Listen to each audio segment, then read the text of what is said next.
Entonces, está de rabiosa actualidad. Con lo cual, debo tan hacer un comentario personal, que es que a mí no me da miedo la inteligencia artificial, me preocupa más la otra, la natural, ¿eh? Y sin más, daros las gracias y en volé. Bueno, como introducción para una sesión general, yo quería hacer dos comentarios en un minuto. Uno, bueno, agradecer a Estrada, al doctor Estrada la invitación, al servicio de anestesia para hacer esta sesión, que nos resulta especialmente importante porque el servicio de anestesia es probablemente, y la anestesiología, el gran desconocido dentro de los hospitales, ¿no? Por dos motivos. Uno, porque no se estudia en las carreras de medicina, o sea, es una asignatura que no estudiaron los médicos jamás, ¿no? Con lo cual, pues no tuvieron que examinarse de ello, y de lo que no tuvo que examinarse, normalmente sabe bien poco, ¿no?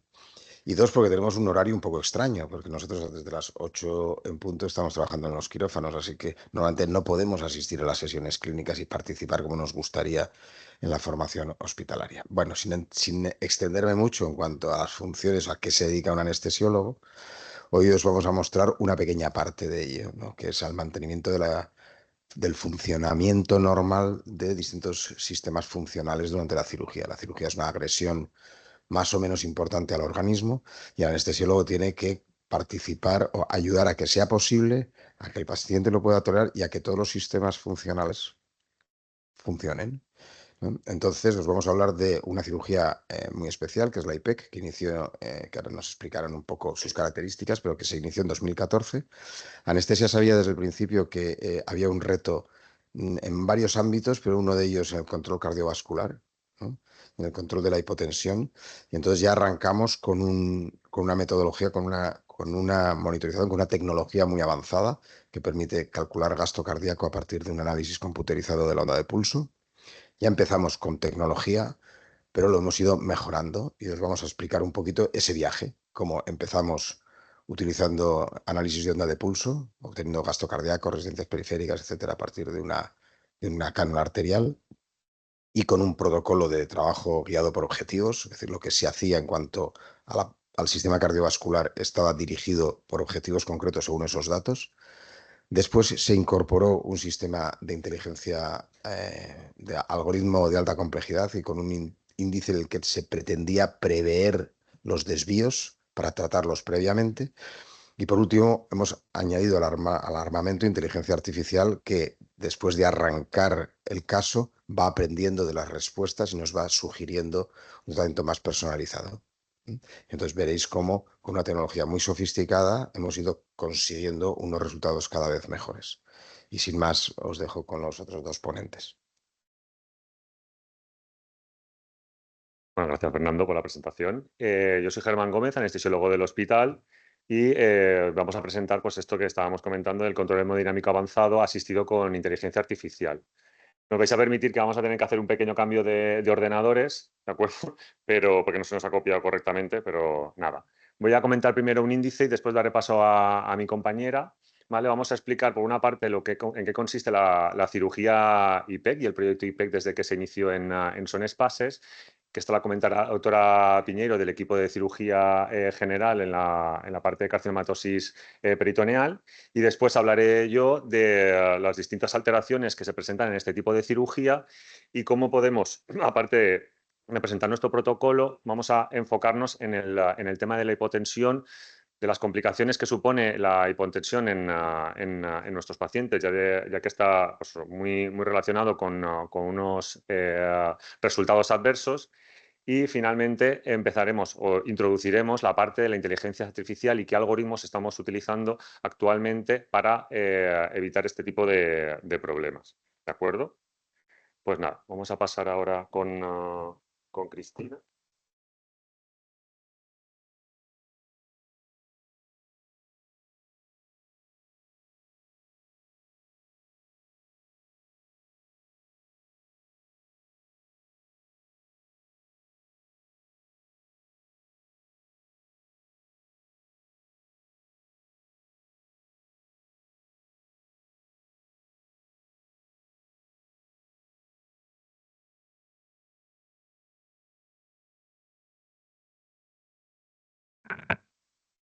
Buenos días, soy Cristina Pineño, no Piñero. Y bueno, yo soy miembro de la unidad de cirugía oncológica peritoneal y os voy a hablar un poco de lo que es la carcinomatosis peritoneal, en qué consiste la cirugía de citorreducción y la aplicación de quimioterapia intraperitoneal. La carcinomatosis peritoneal es una forma muy heterogénea de presentación de múltiples tumores en fases avanzadas. Se puede presentar como pequeños implantes alrededor del tumor en forma de ascitis que provoca una importante sintomatología al paciente y masas irresecables que no podemos hacer nada. Hasta hace menos de 20 años, estos pacientes se consideraban totalmente irresecables. No se les ofrecía ningún tipo de tratamiento y la supervivencia era entre 6 y 12 meses. Actualmente, con el avance de la cirugía y la oncología, estos pacientes pueden vivir hasta más de 5 años. ¿Y cuál es la incidencia de esta patología? Entre el 60 y el 75% de las mujeres con una neoplasia de ovario se diagnostican ya en fases avanzadas. Entre el 10 y el 35% de los pacientes con cáncer de colon presentarán metástasis peritoneales a lo largo de su historia oncológica, un 10% en el momento del diagnóstico y un 35% en el seguimiento postoperatorio. Un 30% de los pacientes con cáncer gástrico en el momento del debut tienen carcinomatosis peritoneal. Mucho menos frecuente es el pseudomixoma peritoneal, que se debe a una perforación de un tumor apendicular, pero que tiene un grave impacto en la vida del paciente. Y el mesotelioma es un tumor raro, primario del peritoneo, pero de difícil tratamiento. Todas estas patologías se van a beneficiar de la cirugía de citorreducción IPEC. Desde el 2008 se realiza esta cirugía en las Islas Baleares, pero como ha dicho el doctor Barturen, es en el 2014 cuando inició el programa en el Hospital Son Espases. Como podéis ver, cada vez son más los pacientes a los que se realiza este tratamiento y esto se debe a una mayor experiencia quirúrgica y sobre todo a más bibliografía que apoya la supervivencia y la efectividad de este tratamiento. El 50% de los pacientes provienen de nuestro hospital, el 35% provienen del resto de hospitales de la red pública y un 15% provienen de los hospitales privados. Con todos ellos hay un contacto directo para evaluación de los casos.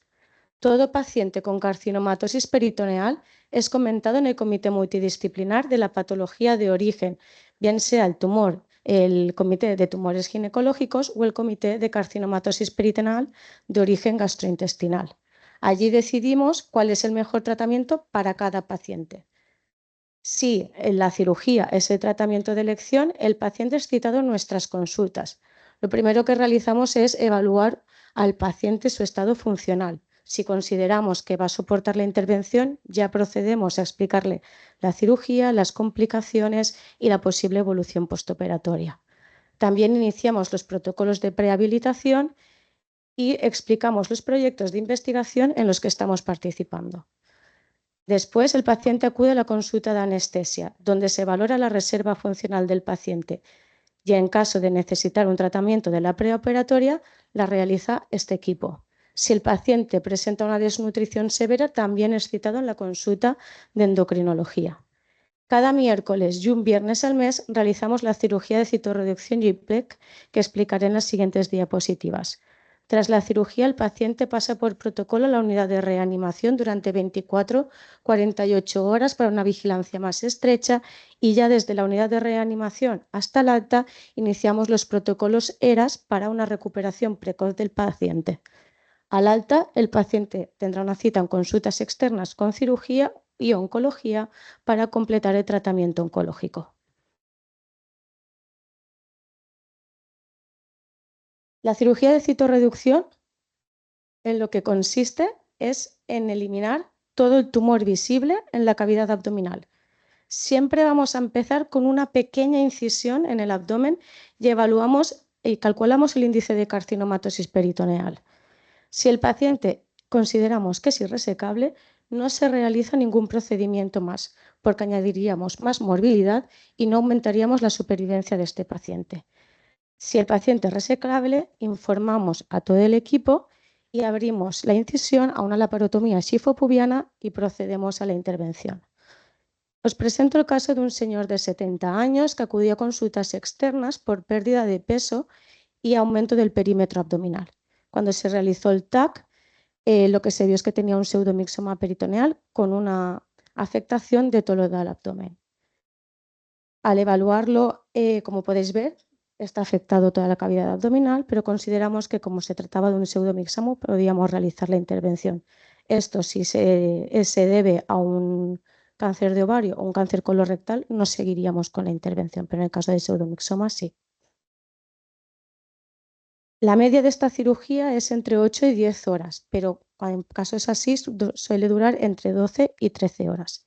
En este caso, al paciente se le tuvo que realizar una peritonectomía diafragmática bilateral, una peritonectomía pélvica completa, una resección del omento, una esplenectomía, gastrectomía subtotal, hemicolectomía derecha y resección anterior de recto. Después de la fase de citorreducción procedemos a la fase de reconstrucción, en la que reconstruimos el tránsito intestinal. En este caso realizamos 3 anastomosis: gastroyeyunal, ileocólica y colorectal. Por lo tanto, es una técnica que requiere una alta especialización, que requiere de una comunicación continua con el resto del equipo. Por esto nosotros tenemos un equipo fijo.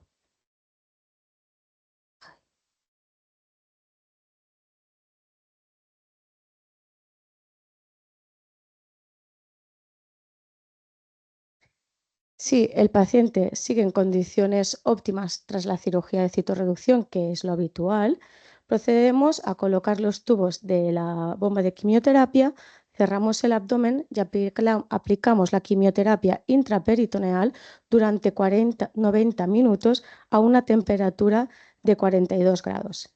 Según la patología que tenga el paciente, se aplicará un quimioterápico diferente. Son nuestro equipo de enfermeras las que manejan el citostático y la bomba de perfusión durante los 90 minutos.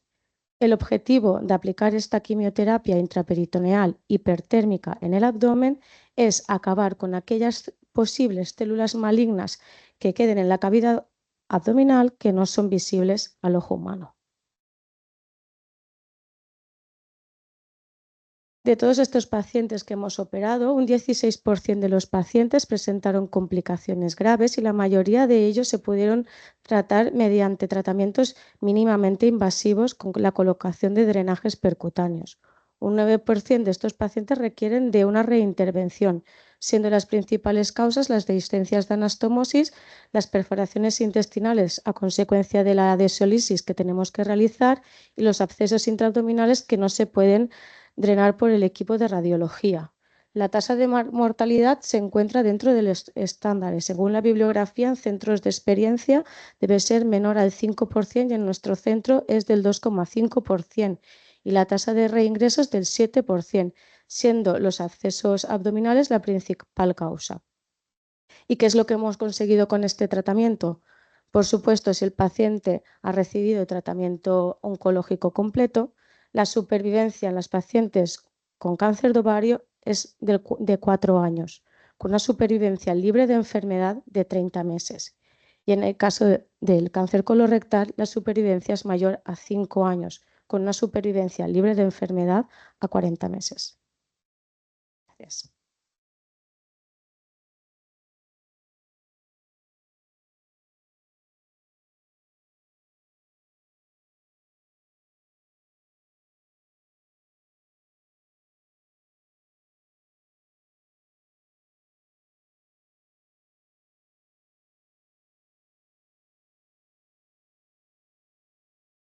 Bien ha comentado Cristina, el proyecto lo empezamos en el 2014 y el problema fundamental con este tipo de cirugía, independientemente de que llevaba ya años previamente realizándose, no solo en las islas, sino fuera de ellas, es la escasa bibliografía que existe al respecto en cuanto al manejo anestésico. La mayoría de los estudios son de características retrospectivas y pequeñas revisiones de muy poquitos casos, pero ya empieza a destacar la importancia de determinados aspectos como el manejo de fluidos o la hemodinámica. Esto crea pues, bastantes controversias a la hora de empezar un proyecto donde tienes muy poquita bibliografía y un poquita información para manejarte con ello. Sin embargo, pues esto, a pesar de todas las características, empezamos con el proyecto y sí que es verdad que nos fijamos en una serie de aspectos muy, muy llamativos, como era el tema de la monitorización, la fluidoterapia, que era extremadamente alarmante, las diferencias que existían en las pequeñas publicaciones previas. Y independientemente de la duración de la cirugía, por ejemplo, 12-13 horas, pues permitir que el paciente se pudiese despertar en el mismo quirófano y ya fuese extubado al área de críticos de reanimación. Actualmente tenemos guías, tanto las guías ERAS como las guías españolas, en relación a carcinomatosis peritoneal y el tratamiento de este tipo de pacientes en todo el aspecto del perioperatorio, desde la parte de prehabilitación hasta el manejo en unidades de críticos de anestesia. ¿Qué alteraciones tiene la cirugía? Como bien ha comentado Cristina, la cirugía IPEC en el intraoperatorio la podemos dividir en tres grandes aspectos. Un aspecto que es antes de la IPEC, que la llamaríamos como la fase pre-IPEC, la IPEC propiamente dicha, donde administramos el quimioterápico, y luego la fase post-IPEC. Como ha comentado ella, la parte más larga o la cirugía más larga es la que corresponde a la cirugía citorreductora, ¿no? Que en función de las características del tumor y de todo aquello que se tenga que resecar, pues varía entre 5, 6, 7, hasta 10, 11, 12, 13 horas. Junto a esto le tenemos que añadir el tema de la preparación anestésica, que al menos es de por lo menos 1 hora, ya que tenemos que realizar muchas técnicas anestésicas combinadas, entre ellas, que ya la comentaré al final, la opioid-free anestesia, que intentamos evitar al máximo la administración de opiáceos con el objetivo de después, en la fase post-IPEC, pues poder despertar al paciente y llevarlo a reanimación ya despierto. ¿Qué alteraciones, así resumidas, podemos encontrar en la parte de la citorreducción? Pues como podéis ver, estas cirugías tan sumamente largas, con tanta resección intestinal o tan resección, orgánica, pues produce muchas pérdidas de fluidos, ya sea porque previamente el paciente venía con ascitis, porque tenemos pérdidas de líquidos por evaporación o por tercer espacio, pérdidas de proteínas, con hipovalvuminemia, sangrados, etcétera. Además, tenemos muchas causas de hipotensión multifactorial, muchas de ellas relacionadas con el manejo quirúrgico, por ejemplo, pues con los cambios posicionales, la compresión aortocava o así. Junto con ello, tenemos todas las alteraciones hidroelectrolíticas ocasionadas por estas pérdidas, como pueden ser todos los hipos de cualquier ion que os podéis imaginar. Así, la respuesta orgánica a este tipo de agresión pues va a ser una respuesta inflamatoria sistémica bastante marcada, que nos va a producir pues, fundamentalmente una disminución de las resistencias periféricas y taquicardia. En esta situación, a pesar de que la llamemos a la cirugía hipertérmica, esta es un motivo actualmente, en este momento, en este periodo de la cirugía, de hipotermia, por la gran exposición que tienes de órganos. Sí, bueno, esto se nos ha ido un poco, pero bueno, hay muchísimos aspectos que nos podrían dar causas de hipotensión.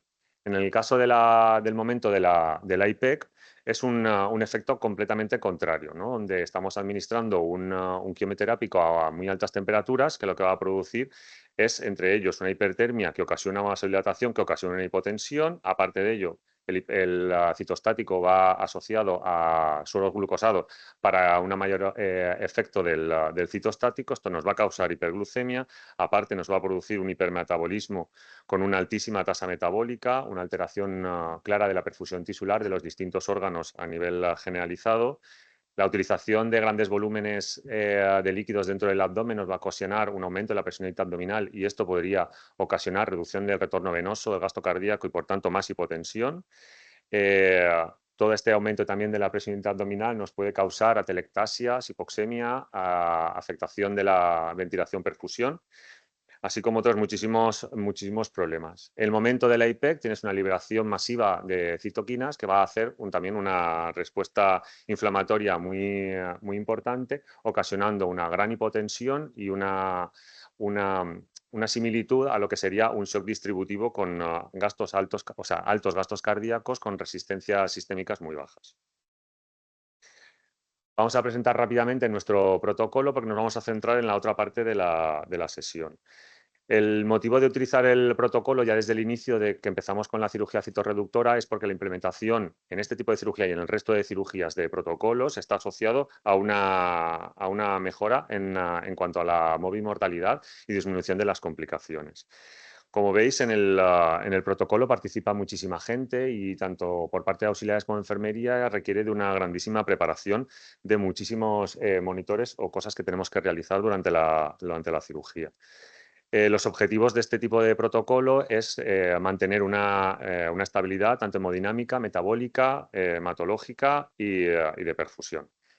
Lo dividimos en las tres principales fases, al igual que las fases de la IPEC. En una parte inicial son distintos objetivos en la fase citorreductora que hemos dicho que era tan larga, donde tenemos pues eso, una epidural torácica para evitarnos una utilización de opiáceos.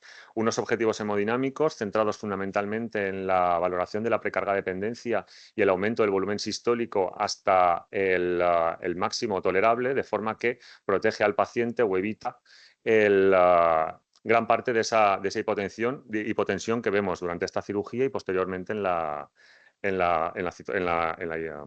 IPEC.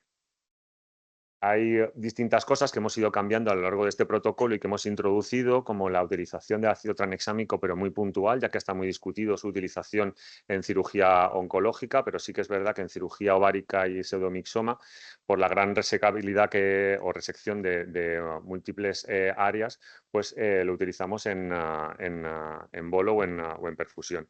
E introducimos pues, tecnología predictiva de hipotensión y una discusión en cuanto al manejo proactivo o reactivo de la hipotensión. En la parte de la fase de la IPEC tenemos los mismos objetivos, siempre centrándonos en que la hemodinámica ha cambiado completamente, pero con la idea de siempre mantener al paciente en una situación de precarga de dependencia que sea no respondedora, es decir, que nuestro sistema cardiovascular funcione en su mejor momento, evitando así que cualquier alteración por pérdida sanguínea o por vasoplegia lo va a tolerar de forma mucho mejor.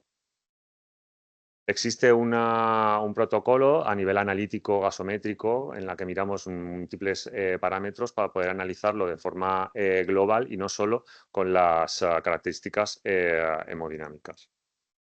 En la parte ya final del protocolo lo que realizamos es la eversión, ¿no? O sea, una vez ya finalizado, donde se ha realizado todo el procedimiento, el objetivo, independientemente de las horas que dure este tipo de cirugía, pues despertar al paciente. Para poder despertarlo significa que después de una anestesia de 12 o 13 horas hay mucho acúmulo de fármaco y la utilización de la opioid-free anestesia, evitando los opiáceos, pues nos permite un despertar sin dolor y con gran rapidez.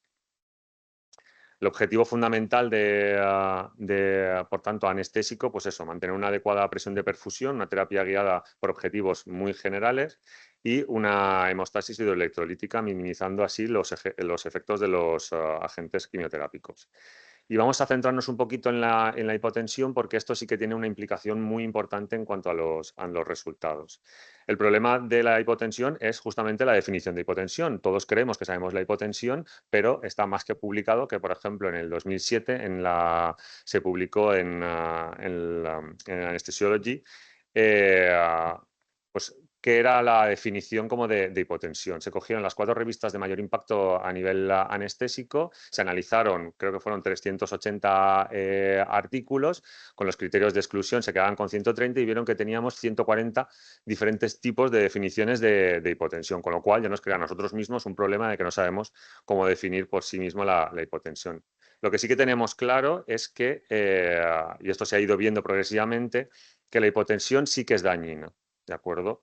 En este estudio se engloba pues todos los daños, ¿no? O la probabilidad de daño que tenemos con distintos dinteles de presión arterial media y el acúmulo por minutos en cuanto a esa hipotensión. Como vemos, por debajo de 65 es cuando ya empieza a aparecer una odds ratio, es decir, una exposición a un efecto que supone un riesgo por ejemplo, en el ACI, en el tema renal, como a nivel de MINS o problemas cardiológicos, así como mortalidad. Por tanto, si queremos definir como un número o algo que podría ser como una definición global de hipotensión, empezamos a marcarnos como el 65 de presión arterial media por debajo de ella, de que ya definiríamos como una hipotensión clara. Y es que esto está revisado y validado en el sentido de que es igual de efectivo un valor concreto, como puede ser una presión arterial media por debajo de 65, que una diferencia de presión con respecto a la presión que tenías tú previa, o muchísimas variables de las 140 que hemos podido encontrar posibles de hipotensión. Aparte, hay que tener en cuenta que la hipotensión, tanto en su gravedad como en su duración, aumenta las complicaciones y se va acumulando progresivamente. Es decir, que con solo 10 minutos o alrededor de más de 10 minutos de hipotensión, entendida como presión arterial media por debajo de 65, ya tendríamos riesgo de lesión renal aguda. Y solo con un minuto con presión arterial media por debajo de 50 ya tendríamos riesgo aumentado de lesión miocárdica. Por tanto, nosotros aceptamos esa presión arterial media debajo de 65 como el valor en el que nos teníamos que empezar a movilizar. No me voy a detener, que sí que es verdad que hay una serie de cosas, no sé por qué ha salido ahora de Spogeringau, pero este valor es un poco sui generis, yo lo sé, pero es una forma para poder empezar a organizarnos en cuanto al manejo. Porque esto es una suposición general y hay pacientes en los que tú tienes que adaptar esos dinteles de presión. También hay que tener en cuenta que no significa que tenerlo a presiones más bajas es porque necesitas tratarlo y tenerlo más altas. No, porque no se ha visto una mejoría con presiones arteriales medias por encima de 80 si tú lo comparas con presiones por debajo de 65-60. Y la hipotensión tiene muchísimos factores causantes. Entonces tenemos que dirimir cuál es el problema que está pasando en cada uno de los momentos en nuestra cirugía del problema hipotensivo y tratarlo de forma directa. Para ello es cuando empezamos con el tema de la monitorización hemodinámica avanzada y después con la introducción de la inteligencia artificial. En el caso de la historia de la monitorización, pues hay muchísima, en los últimos 120, 150 años ha cambiado muchísimo la monitorización, empezando por los años 1870 en la que se empezó a describir la monitorización, la primera monitorización con el método de Fick, de forma en la que se medía adecuadamente el flujo, hasta progresivamente lo que ha comentado Fernando del análisis de contorno de la onda de pulso, ¿no? El contorno de la onda de pulso es a través del catéter arterial y la onda que se extrae de ella podemos analizar muchísimas variables, ¿no? Esto ya empezó en el tema de los años 80-90, que ha ido mejorándose progresivamente a partir de los años 2000 y actualmente, en el momento actual, lo que se está haciendo ya es predecir antes de que se produzca un evento. La clasificación de los monitores de gasto cardíaco, no vamos a detenernos en ella, nosotros sí que nos vamos a fijar justamente en la parte izquierda de la pantalla, donde de ese análisis del contorno de la onda de pulso vamos a sacar enormes cantidades de información para poder dirimir qué es lo que le está pasando a nuestro paciente. ¿Y qué papel juega la inteligencia artificial? Y quiero que penséis que no estamos hablando de la inteligencia artificial conocida como ChatGPT, Gemini, Grok, cualquiera de estas. No estamos hablando de este tipo de inteligencia artificial. Lo que estamos hablando es de la utilización del Big Data y del Machine Learning, ¿de acuerdo? De grandísimos conglomerados de información, pero millones y millones y millones de datos que un humano es incapaz de poder analizar de forma directa. Y ahí es donde interviene el Machine Learning con la realización de algoritmos y protocolos. Porque claro, si nosotros nos planteamos qué pasaría si nosotros pudiésemos predecir una hipotensión, pues dices, pues oye, pues a lo mejor tiene su idea, ¿no? Su miga. Cuando nosotros tenemos una hipotensión, ya la tenemos establecida, ya sabemos que se va a ir acumulando y cuanto más de tiempo hipotensión tengamos, más riesgo de complicaciones. Cuando tenemos una hipotensión, nosotros aplicamos un tratamiento. La pregunta que nos hacemos es, ¿antes ha pasado algo que yo no me he dado cuenta para que se produzca esta hipotensión? Y realmente sí que ha pasado algo, ¿no? Hay muchísima esta hipotensión, que es lo que hace es pues, un agotamiento de los mecanismos de compensación, se han ido agotando el ojo humano no es capaz de detectar probablemente muchos de estas huellas que se quedan imperceptibles, y aquí es donde entra la inteligencia artificial valorando esa onda de pulso con pequeñas impercepciones que nos van a permitir darnos una alarma para plantearnos si queremos una toma de decisión o un tratamiento en nuestro paciente, y así evitar las complicaciones. ¿Por qué utilizamos la onda de presión y la onda de pulso? Básicamente porque se puede extraer enorme cantidad de información de ellas si tenemos una buena señal. Podemos sacar información relacionada con el volumen sistólico, con la compliance aórtica, con las resistencias, con el tono vascular, con la contractilidad. Y luego la relación existente entre el corazón y el pulmón, ¿no? Con todos los valores de precarga-dependencia. Toda esta información es imprescindible y no es que esté de moda, es que ya lleva bastantes años utilizándose para el manejo de los pacientes a nivel hemodinámico. Y aquí es donde entra el predictor de hipotensión, ¿no? Que es el denominado HPI, que utiliza la inteligencia artificial. ¿Qué es lo que hace la inteligencia artificial? Pues de toda esta información que te proporciona una onda arterial, ¿de acuerdo? Lo que te da es una inestabilidad temprana que él detecta para alarmarte y tú decidir en función de un valor aleatorio, ¿no? De probabilidad, si tú quieres actuar o no quieres actuar. ¿Y cómo lo hace? Pues lo que se hizo para poder sacar este índice es utilizar 1.684 pacientes en un estudio tanto de pacientes quirúrgicos como pacientes críticos en unidades de reanimación y de UCI. Se analizaron sus ondas de presión y las clasificaron en ondas de presión por encima de 75 presión arterial media como eventos no hipotensivos, con aquellos que sí que eran hipotensivos con presiones por debajo de 65, y previamente, en los 15 minutos previos, no había habido ninguna alteración. ¿Esto qué ha conseguido? Que se sacaran alrededor de 60.000 eventos no hipotensivos y 60.000 eventos hipotensivos y 144.000 eventos no hipotensivos, que si esto lo extrapolamos a ciclos cardíacos analizados, estamos hablando de entre 31 y 101 millones de ciclos cardíacos analizados. Esto es imposible que una persona de la nacionalidad que sea capaz de poder analizarlo, ¿vale? Entonces, de cada onda de presión se ha dividido la onda de presión en 5 fases, como lo que es la pendiente ascendente, lo que es la pendiente descendente sistólica, todo el área, etc. Se han utilizado distintos análisis dentro de esta onda de presión, consiguiendo unas características de alrededor de 3.000 características solo en una onda de presión, ¿de acuerdo? Luego, la combinación de estas características ha permitido que tengamos hasta 2,6 millones de características específicas dentro de una onda de presión. Evidentemente, no estamos hablando de variables fisiológicas, muchas de ellas son variables matemáticas y combinaciones de variables matemáticas.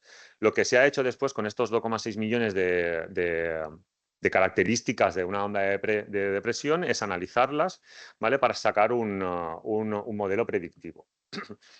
Y lo que se hizo es, con los análisis de rendimiento ROC, ver cuáles de estas variables eran, o combinación de variables, eran las más predictivas de hipotensión. De todas estas se quedaron con 63 y después en el algoritmo final se utilizaron 23, que nadie sabe cuáles son y que las tienen bajo llave y probablemente con una gran cantidad de dinero si alguien quiere considerar verlas.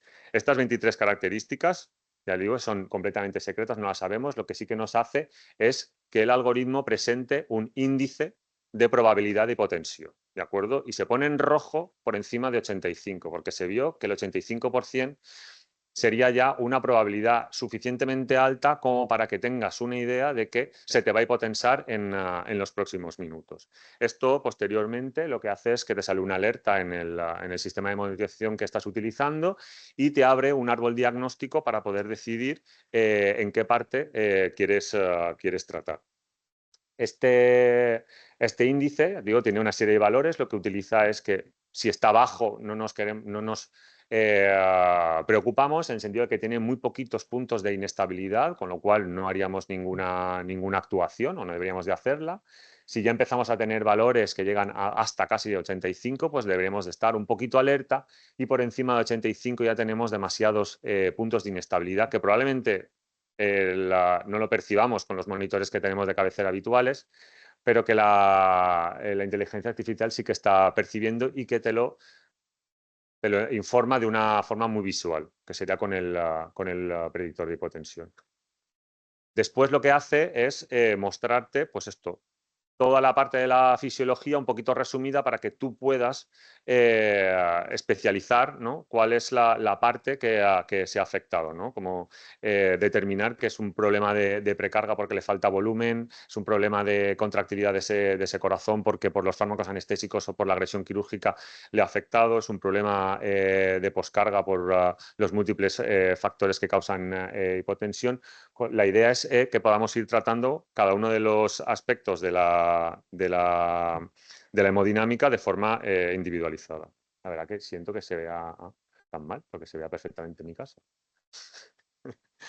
El problema está en qué hacemos con una información que todavía no está en situación de hipotensión, ¿no? ¿Cómo nos planteamos si debo tratar o no debo tratar a un paciente que ahora está normotenso, ¿no? Porque tengo un aparatito que me está diciendo que se te va a hipotensar, ¿no? Esto te crea un poquito de tensión al anestesiólogo, porque claro, esto tiene que validarse y se está validando en muchísimos estudios. Lo que sí que te permite es aunar las alertas para tú estar más vigilante, porque en cirugías de 12-13 horas la fatiga del cerebro humano es clara, y el caso de la inteligencia artificial no se va a fatigar, va a estar constantemente alertándote, y esto facilita, pues eso, un manejo muchísimo más fino de la hemodinámica. Aquí tenéis varios ejemplos de una cirugía de casi 9 horas y media donde se presentan, pues eso, distintos elevaciones del índice de predictor de hipotensión, ¿no? Y en uno de ellos concretamente tienes una predicción de antes de 7 minutos en la que te va diciendo, oye, que se te va a hipotensar, que se te va a hipotensar, que se te va a hipotensar. Y con el resto de variables tú decides qué parte de ese cambio progresivo que estás teniendo puedes actuar. Que no significa que tenga que ser farmacológico lo que tengas que dar. Probablemente a lo mejor tengas que aportarle un poquito más de fluidos o bajar las drogas anestésicas o otro tipo de eventos, ¿no? Este ejemplo vamos a pasarlo porque también es más o menos lo mismo, lo que son distintos tiempos de predicción de eventos hipotensivos, ¿no? Pues eso, 4 minutos, 12 minutos, 3 minutos, ¿no? Lo que te da es tiempo para poder reaccionar ante posibles eventos. ¿Y por qué empezamos a utilizar esto? Pues básicamente porque desde que empezamos en el 2014, pues analizando nuestros datos nos dimos cuenta de que teníamos mucha hipotensión. También es verdad que el protocolo inicial, pues nuestro valor de referencia de presión arterial media era en torno a 60. También hay que una justificación de por qué lo tenemos, y de hecho va a salir una actualización de este predictor de hipotensión donde podemos bajar ese nivel en vez de 65, de 60, para que no alerte tanto. Pero lo que sí nos dimos cuenta es que teníamos un 98% de los pacientes que sí que habían tenido eventos de hipotensión, ¿no? Con presiones arteriales medias por debajo de 65. Incluso, pues hasta un 75% habían tenido momentos puntuales de presión arterial media por debajo de 50. Aquí tenemos una clasificación de los distintos estos datos, ¿no? Pero extrapolados un poquito más ya si los dividimos en presión arterial media por debajo de 65, donde tenemos muchísima hipotensión; por debajo de 60 seguíamos teniendo mucha hipotensión; con presión arterial media por debajo de 50 también había mucha hipotensión. Una cirugía muy agresiva, con muchísimas alteraciones y muy complicada de estar pendiente de este paciente. Cuando comparamos estos datos con una pequeña grupo de pacientes donde utilizamos este monitor de predictor de hipotensión, cambiamos unos eventos hipotensivos de alrededor del 91% con 120 minutos de media de hipotensión o de eventos hipotensivos a solo 21 minutos con presiones arteriales por debajo de 65. Y si a esto lo ponemos en vez de 65 con respecto a 60, es clarísimo la disminución que existe en cuanto a minutos, de 70 minutos de eventos hipotensivos a no llega ni a 4 minutos de eventos hipotensivos con esta forma de actuar, ¿no? Nosotros hemos disminuido un 83% en cuanto a minutos la hipotensión intraoperatoria, con un porcentaje de reducción del 86%. Y una de las cosas ya últimas que quería comentaros es que, aparte de este predictor de hipotensión, estamos probando, porque esto no ha salido en el mercado, pero sí que estamos, han utilizado mejor dicho, que por nuestra experiencia con el manejo del otro tipo de dispositivo y de algoritmo de predictor de hipotensión, a esto le vamos a añadir un asistente en el manejo de fluidos. Esto es un avance un poquito más, porque el algoritmo anterior lo que hace es comparar todos estos datos que está analizando del paciente con datos poblacionales para ver si está ante un evento hipotensivo o no. En este caso, en el caso del el AFM o el Assisted Fluid Management, lo que se hace es comparar los propios datos del paciente con dos sistemas que ahora rápidamente explico. Esto es otro algoritmo, ¿de acuerdo?, para guiar la fluidoterapia. ¿Y por qué guiar la fluidoterapia? Básicamente porque la fluidoterapia está muy relacionada con las complicaciones, porque el déficit de fluidos intraoperatorios o en el manejo perioperatorio o el exceso de fluidos tiene complicaciones y nos tenemos siempre que mantener en situaciones de balance cero o escasamente o ligeramente positivos, y muy relacionado con los eventos de precarga, con la situación de precarga dependencia. ¿De acuerdo? Entonces, este sistema, ya acabo, lo que hace es, una vez tú has puesto los dos monitores, porque van unidos, empieza a analizar los datos de la onda de pulso del paciente, ¿no? Y ve si nuestro paciente es respondedor a cargas de fluidos. Esto lo hace comparando con una situación poblacional, porque todavía no tiene datos suficientes del paciente. Conforme tú le vas administrando y él va analizando las respuestas a la administración de fluidos, lo que va haciendo es utilizar esta información del propio paciente, ¿vale?, para darle más peso a esta información con respecto a la información poblacional. Después hace una unión de estos dos modelos y va adaptando la respuesta a la que más se le parezca en cuanto al modelo poblacional o al modelo propio del paciente, de forma que él lo que te hace son sugerencias, ¿no? Y las sugerencias que tenemos son estos tres que están marcados, ¿no?, donde claramente está el fluido recomendado, donde no está el fluido recomendado o donde tiene dudas de si tiene que administrarse o no administrarse, porque la respuesta no tiene claro de cómo va a ser, si es positiva o no es positiva. Y cuando me refiero a respuesta, es que el objetivo de dar fluidoterapia o de dar fluidos a nuestros pacientes, el único objetivo es que aumente el gasto cardíaco. La fluidoterapia es un fármaco y se tiene que utilizar de forma muy juiciosa.